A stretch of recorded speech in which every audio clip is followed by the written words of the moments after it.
Hi viewers, welcome to Myra media. Andhra Pradesh రాష్ట్రంలో hot టాపిక్గా నడుస్తున్నటువంటి అంశం విశాఖ స్టీల్ ప్లాంట్ ప్రైవేటీకరణ.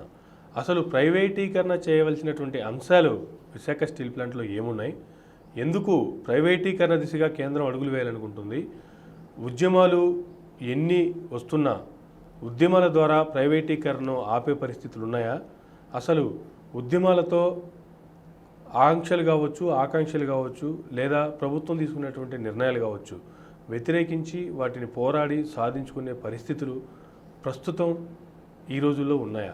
ఈ విషయాలు మనతో మాట్లాడటానికి పొలిటికల్ అండ్ సోషల్ ఇంజనీర్ బాలగారు ఉన్నారు. బాలగారిని అడిగి మరిన్ని విషయాలు తెలుసుకునే ప్రయత్నం చేద్దాం. నమస్తే అండి బాలగారు. నమస్తే. విశాఖ స్టీల్ ప్లాంట్ ప్రైవేటీకరణకు సంబంధించి ఏం చెప్తారు? అసలు ప్రైవేటీకరణ చేయాల్సినంత అవసరాలు విశాఖ స్టీల్ ప్లాంట్కి సంబంధించి ఉన్నాయా? ముందుగా మీకు అలానే మైరా మీడియా యాజమాన్యానికి, వ్యూవర్స్కి కూడా గుడ్ ఈవినింగ్ అండి. మొట్టమొదటిగా ఫస్ట్ మనం తెలుసుకోవాల్సింది ప్రైవేట్ అంటే ఏంటి, గవర్నమెంట్ అంటే ఏంటి, దీని యొక్క డిఫరెన్షియేట్స్ని మనం తెలుసుకోగలిగితే ప్రజలలో ఉన్న చాలా అభద్రతమైన భావాలు కానివ్వండి, లేకపోతే దీని యొక్క అంశాలు అసలు ఎందుకు ప్రైవేటీకరణ చేస్తారు అనేది ఒకటి మనం గమనించుకోవాల్సిన ఇష్యూస్ మనం తీసుకురావచ్చు. ఓకే, బేసికల్గా మనది రిపబ్లికన్ కంట్రీ, డెమోక్రటిక్ కంట్రీ. అంటే పబ్లిక్ అందరూ ఫ్రీడమ్గా ఉండాలి. పబ్లికే ఇక్కడ పాలకులు, అంటే ప్రజలే పాలకులు అవుతారు. ఇక్కడ ప్రజల్లో నుంచి ఒక ఓటరు నాయకుడు అయ్యి, ఆ నాయకుడు నామినేషన్ వేసిన తర్వాత ఎలక్షన్స్లో నెగ్గాక ఆ నాయకుడిని అసెంబ్లీలోకి పంపించాక వీళ్ళు సీఎంని అనుకోవడం, అలానే పార్లమెంట్లో కూడా సేమ్ వ్యవస్థని మనం చూస్తాం. వీళ్ళు పబ్లిక్కి కావాల్సిన అఫైర్స్ని, వాళ్ళకి కావాల్సిన ప్రాబ్లమ్ సొల్యూషన్స్ని, పాలిటిక్స్ అంటే పొలిటీషియన్స్ బిహేవ్ చేసే పద్ధతి కాదండి, పీపుల్ లిటిగేషన్ మేనేజ్మెంట్. ఇది నేను చాలాసార్లు సందర్భాలలో కూడా చెప్పాను. నేను వాళ్ళకున్న ప్రాబ్లమ్స్ని, ఇష్యూస్ని మొత్తం క్లియర్ చేయడం.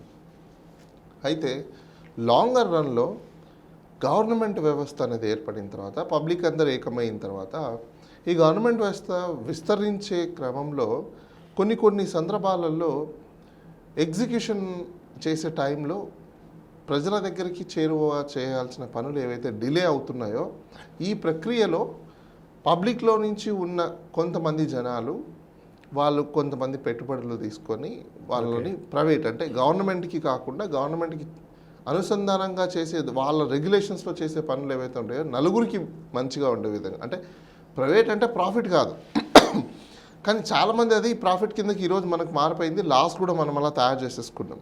ఓకే, బేసికల్గా ఈ కాన్సెప్ట్ ఎక్కడి నుంచి వచ్చిందంటే, ఒక గవర్నమెంట్ ఆఫీసర్ వచ్చి మన ఊర్లో పనిచేయడానికి చాలా లేట్ అయిపోతున్నది కాబట్టి ఆ ఊర్లో ఉన్న వాళ్ళే పని చేసేసుకొని మొత్తం అందరూ వాళ్ళకి కావాల్సినవన్నీ చేసుకొని గవర్నమెంట్ దగ్గర నుంచి తెచ్చుకోవడం అనేది జరుగుతున్నది. దీన్ని ఏ విధంగా చేసుకుంటూ వచ్చారంటే, నలుగురికి బెనిఫిట్ పొందే విధంగా చేశారు తప్ప ఒక మనిషికి బెనిఫిట్ పొందే విధంగా ప్రైవేటీకరణ తయారవ్వలేదు. కానీ ఈరోజు పరిస్థితుల్లో మనం ఒకసారి చూస్తే ప్రైవేటీకరణ ఏ విధంగా అయిపోతుందంటే, ఎవరో ఒక కుటుంబాలకో లేకపోతే ఒక మనుషులకో డబ్బులున్న వ్యక్తులకో ప్రైవేటీకరణ అయిపోయింది. యాక్చువల్ ప్రైవేటీకరణ డిఫరెన్షియేట్స్ ఏంటి అంటే, ఒక డెఫినేషన్ ఏంటంటే పీపుల్ డ్రైవ్ మేనేజ్మెంట్ సిస్టమ్. అది గవర్నమెంట్ ఏ విధంగా అయితే పీపుల్ మేనేజ్ చేసే సిస్టమో, సేమ్ ప్రైవేటీకరణ కూడా పీపుల్ మేనేజ్ డ్రైవ్ సిస్టమ్ అనమాట. ఈ పీపుల్ మేనేజ్ డ్రైవ్ సిస్టమ్ వెళ్ళిపోయేసి మనకి ఏమైపోయింది, ఇది 1% ప్రాఫిట్ మేనేజ్ సిస్టమ్లా తయారైపోయింది. ఓకే, 1% ప్రాఫిట్ మేనేజ్ సిస్టమ్ అయిపోయినప్పుడు ఎవరు ఇక్కడ లబ్ధిదారులు అవుతారు? యూజువల్లీ ఎవరైతే ఇన్వెస్ట్ చేస్తున్నారో వాళ్ళు. గవర్నమెంటు ఎందుకు సంస్థలను పెట్టింది అంటే, ఎక్కడైతే ఉపాధి అవసరం ఉంటుందో అక్కడైతే ప్రైవేట్ దగ్గర డబ్బులు ఉండవు. అంటే సమాజంలో ఉన్న మనం డబ్బులు పెట్టేంత పెద్ద వ్యవస్థని మనం తయారు చేయలేం కాబట్టి గవర్నమెంట్ ఏం చేస్తుందంటే, ట్యాక్సుల్లో నుంచి కొంత మూలధనాన్ని తీసుకొని ఒక సంస్థలు పెట్టి అక్కడ ఆ ప్రదేశంలో ఉన్న వాళ్ళకి ఉద్యోగాలు ఇవ్వడానికి మొట్టమొదటిగా ఫస్ట్ వాళ్ళు ఎస్టాబ్లిష్ చేసేవాళ్ళు. ఇంకొక పాలసీ ఏంటంటే, ఆ యొక్క ప్రాంతాలలో ఫస్ట్ ఆ యొక్క సంస్థలు ఎందుకు పెడతారంటే, ఆ ప్రాంతంలో ఉన్న ముఖ్య జనాలకి ఉద్యోగాలు ఇచ్చిన తర్వాత అధికం అయిపోతే అది వేరే రాష్ట్రాలకు కానీ వేరే ప్రాంత వాస్తవ్యులకు కానీ వాళ్ళకి ఉద్యోగాలు ఇవ్వాలి. కానీ ఈరోజు మనం అది చూడట్లేదు. ఎక్కడో గుజరాత్ నుంచి ఒకరు వచ్చేస్తారు, పంజాబ్ నుంచి ఇంకోటి వచ్చేస్తారు, బీహార్ నుంచి ఇంకోటి వచ్చేస్తారు. ఈ మన వాళ్ళు కూడా ఇక్కడి నుంచి గుజరాత్ వెళ్ళిపోతారు, పంజాబ్ వెళ్ళిపోతారు, మహారాష్ట్ర వెళ్ళిపోతారు. అంటే వాళ్ళు అక్కడికి వెళ్ళినా అదే పని, ఇక్కడికి వెళ్ళినా అదే పని. ఇక్కడ ఏమైపోయిందంటే పబ్లిక్లో ఒక ఫోబియా తయారైపోయింది. ఏం ఫోబియా అంటే ఒక స్టేటస్, నామోషి. నేను నా ఊర్లో చపరాసి పని చేయడానికి నామోషి. ఇదే గుజరాత్లోకి వెళ్ళి చెప్పులు కడగమంటే కడుగుతారు, ఇదే మహారాష్ట్రకి వెళ్ళి బూట్లు పోయమంటే మోస్తారు. అక్కడ వాళ్ళు కూడా సేమ్. ఇక్కడికి వచ్చినప్పుడు ఛాయ్ ఏమైనా ఛాయ్ పని చేస్తారు, సమోసా ఏమంటే సమోసా పని చేస్తారు, లేదు చెప్పులు ఎత్తమంటే చెప్పులు కూడా ఎత్తాలి, కాలువలు చేయమంటే కాలువ కూడా ఎత్తాలి. ఇక్కడ చేస్తారు, కానీ వాళ్ళ ఊర్లో చేస్తారా? చేయరు. ఏమనంటే మనోభావాలు దెబ్బతింటున్నాయి. కూడుపెట్టని మనోభావాలు తీసుకొని తింటారా? తినరు. కానీ మన పెద్దవాళ్ళు అది మనకు నేర్పించిపోయారు. సైకలాజికల్గా మనం బెండ్ అయిపోయాం. కాబట్టి ఈ ప్రైవేటీకరణ చేయడం వల్ల వచ్చే లాభాలు నష్టాలు ఒక్కసారి మనం గణనీయంగా చూసుకున్నప్పుడు ఈ మధ్య కాలంలో చేసే ప్రతి ప్రైవేటీకరణ కూడా ఏంటంటే గవర్నమెంట్ చేతులు ఎత్తేసింది. ఓకే, డైరెక్ట్గా ప్రధానమంత్రి అంటున్నాడు గవర్నమెంట్ అంటే మేము వ్యాపారాలు చేయడానికి కాదు ఉండేది, ఓన్లీ వెరిఫై చేయడానికి. పోనీ వాళ్ళు వెరిఫై కూడా చేయట్లేదు. ఆ కాన్సెప్ట్తో ఆయన అనేది ఒక మాట నిజం. గవర్నమెంట్ అంటే వ్యాపారము ట్యాక్స్ కలెక్షన్ కాదు చేయాల్సిందే, ట్యాక్స్ కలెక్ట్ అయిన అమౌంట్లని వెరిఫై చేయడం చేయాల్సిందే.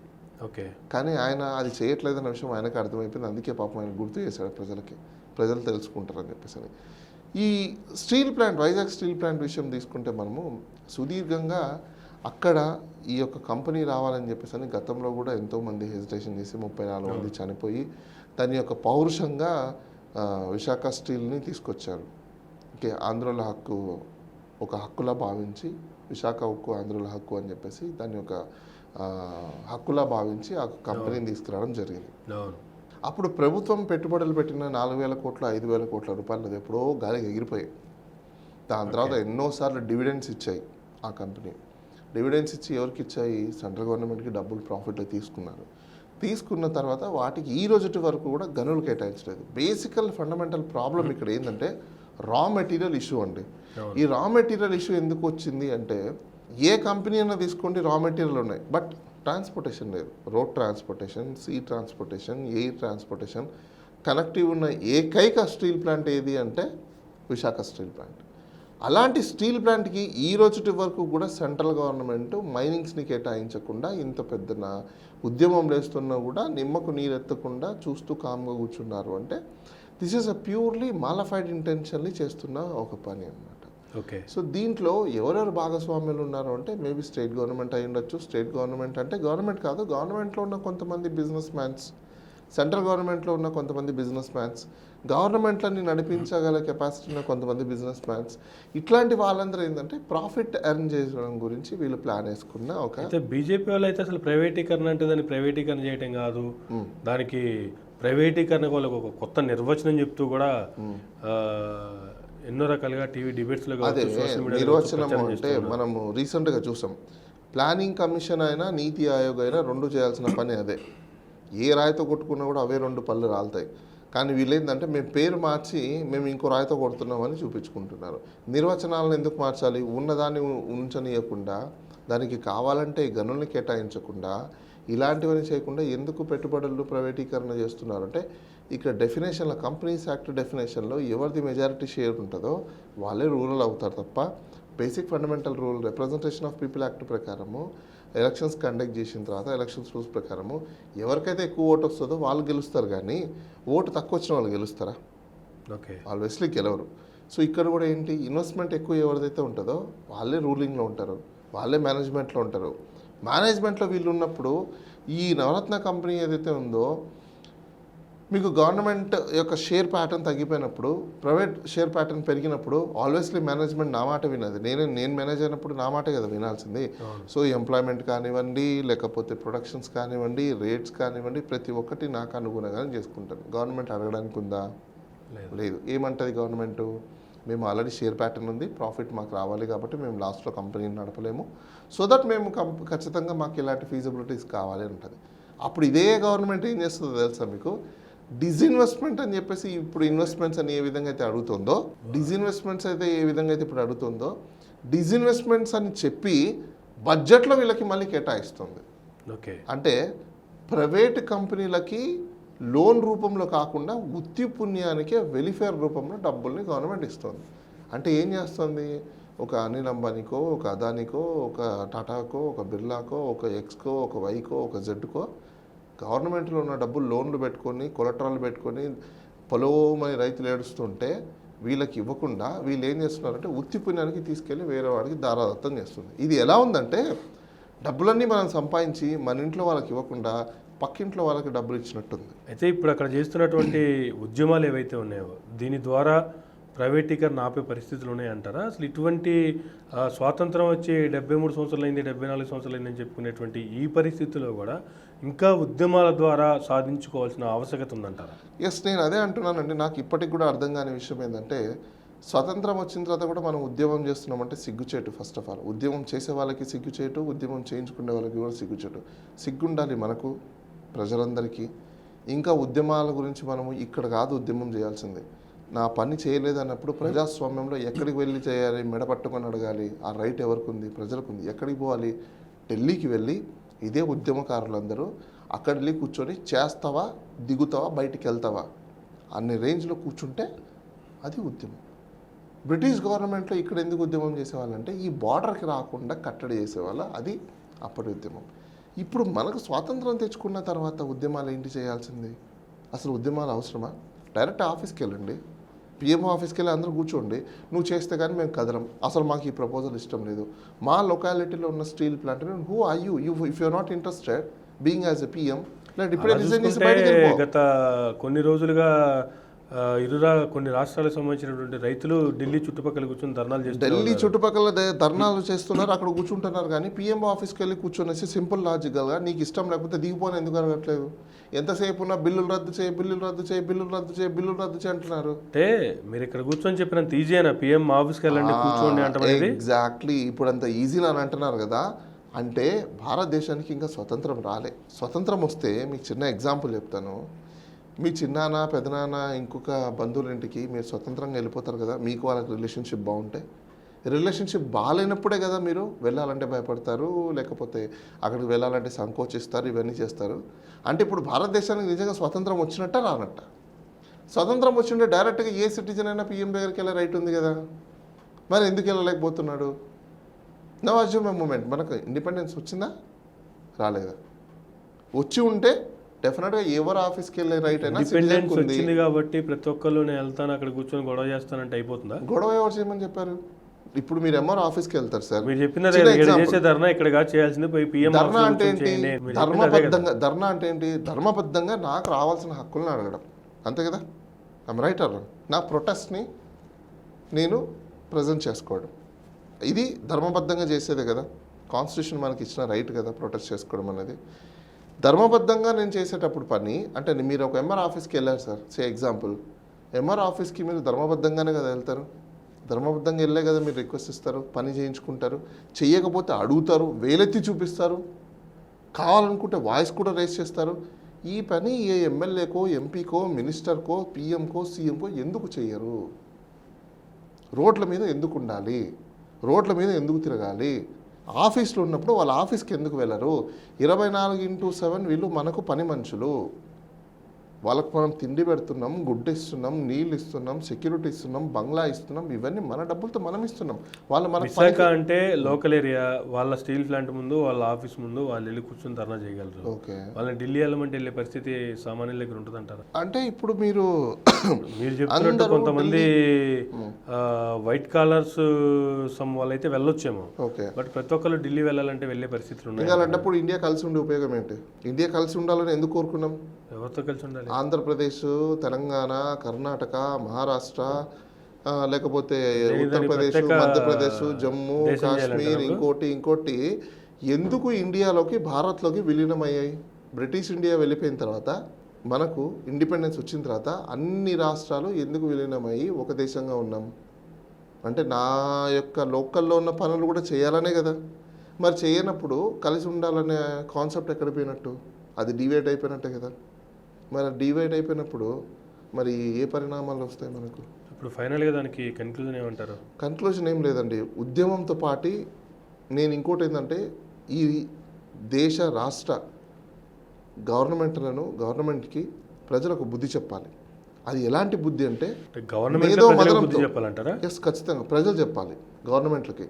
ఓకే, ఏ విధంగా చెప్పాలి అంటే, ఒకటి ప్రొటెస్ట్ చేస్తూ, ఉద్యమం చేస్తూ, 2 వీళ్ళు ఇప్పుడు ఏదైతే రిజల్యూషన్ ప్రపోజల్ పెడతారో ప్రైవేట్ వాళ్ళు వచ్చి అంటే బడబడ ఫండర్స్ వచ్చి ఆ రిజల్యూషన్ ప్రపోజల్ పెడతారో ఈ ప్రపోజల్స్ని తో పాటి ఒక ప్రజలందరూ జేఏసీగా ఫామ్ అయ్యి వీళ్ళు కూడా ఒక ఉమ్మడిగా ఒక ఇన్వెస్ట్మెంట్ని తయారు చేసుకొని వీళ్ళు ఒక ప్రపోజల్ని పెడితే వీళ్ళ కంపెనీని కొని మాకు కెపాసిటీ ఉంది మేము కూడా కొంటాము, రేపటి నుంచి ఎవరైనా ఇట్లాంటి పనులు చేస్తే మాత్రం మీ ప్రభుత్వాలకి ముక్కుపిండి వసూలు చేసే కెపాసిటీ మాకుంది అని చూపించే విధంగా పౌరుషంగా యాజ్ పర్ లా ప్రకారంగా యాజ్ పర్ రూల్ ప్రకారం కూడా మేము చేసుకోగలుగుతాం, మాకు దమ్ముందని ఈ అంశంలో కానీ చూపించగలిగితే ఇది షేర్ మార్కెట్లో ఉండడం ట్రేడింగ్ అది డిఫరెంట్ స్టోరీ.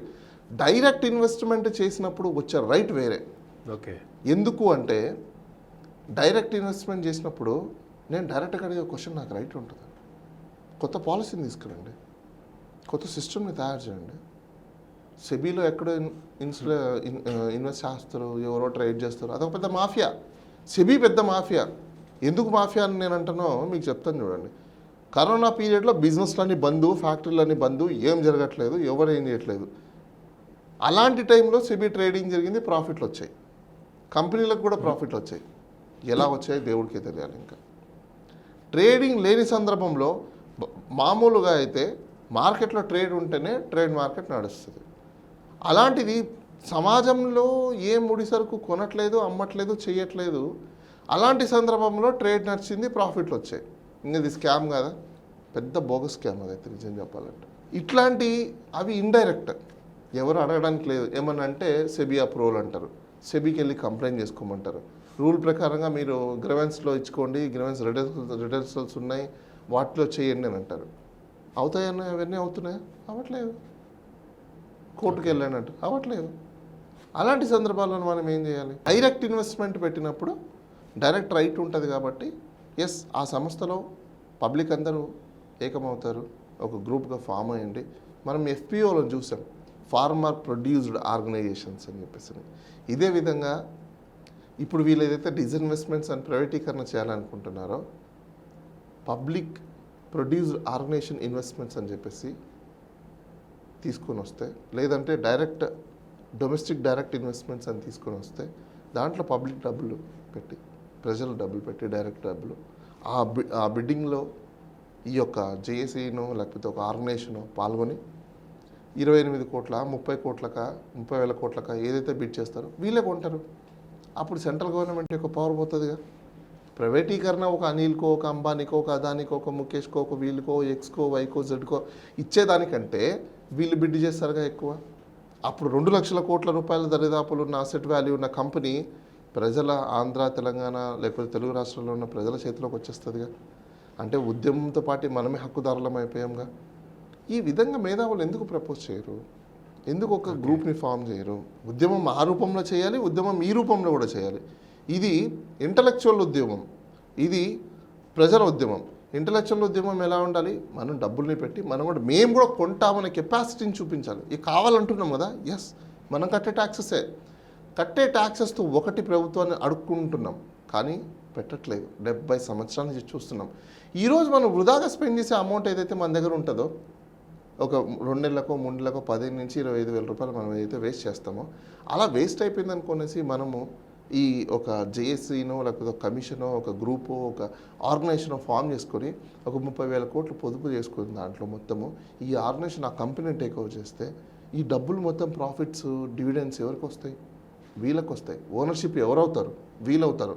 రాబోయే ఫ్యూచర్లో రాబోయే తరాల వాళ్ళకి అప్పుడు ఈ గవర్నమెంట్ ఇట్లా ఎన్ని గవర్నమెంట్ మాట్లాడినా దీని మీద చేయి వేయగలుగుతుందా? ఓకే, వేయలేదు. ఎందుకని? Because this is belong in the public property. చాలామంది అనొచ్చు, ఇది ఆల్రెడీ పబ్లిక్ ప్రాపర్టీనే కదా, గవర్నమెంట్ అంటే గవర్నమెంట్ పబ్లిక్ ప్రాపర్టీ అని చెప్పేసి నువ్వు గవర్నమెంట్ క్వశ్చన్ చేయగలుగుతానమ్మా? చేయలేం. ఎందుకు? లా అండ్ ఆర్డర్ అంటాడు, ఇంకోటి అంటాడు, వాడి రూల్స్ రెగ్యులేషన్స్ని తీసుకొస్తాడు. కానీ ఇక్కడ నువ్వు ఓనర్ అవుతే నీ రూల్స్ రెగ్యులేషన్స్ నీ దగ్గర ఉంటాయి కదా. ఓకే, డిఫరెన్షియేట్స్ అయితే ఉంది కదా. నీ ఓన్ రూల్స్ని నువ్వు తయారు చేసుకోవడానికి, వాళ్ళు పెట్టిన రూల్స్ని నువ్వు ఫాలో అవ్వడానికి ఎంత డిఫరెన్స్ ఉంది. మరి ఈ రూపంలో కానీ వెళితే ఉద్యమము డెఫినెట్గా విశాఖ ఆంధ్రుల హక్కు, వైజాగ్ స్టీల్ ఏదైతే ఉందో, ఒకటి ప్రజా ఉద్యమం ద్వారా పెట్టుబడుల ఉద్యమం, రెండుని కానీ తీసుకొని రాగలిగితే నరేంద్ర మోడీ గారు ఏంటండి, ఎవరు వచ్చినా భారతదేశానికి ఒక ఇంచు కూడా కదలపలేరు. థ్యాంక్ యూ అండి. థ్యాంక్ యూ వెరీ మచ్ అండి. ఇది ఈనాటి ఇంటర్వ్యూ. మరొక ఇంటర్వ్యూతో మళ్ళీ కలుద్దాం. ధన్యవాదాలు. Please do subscribe Myra Media. Please subscribe Myra Media. Subscribe to Myra Media. Please like, share and subscribe to Myra Media for lot of film news, gossips and hot news. Please like, share and subscribe to Myra Media. For more interesting updates, please subscribe to Myra Media YouTube channel. For more updates, please subscribe to Myra Media. So like, share and subscribe to Myra Media.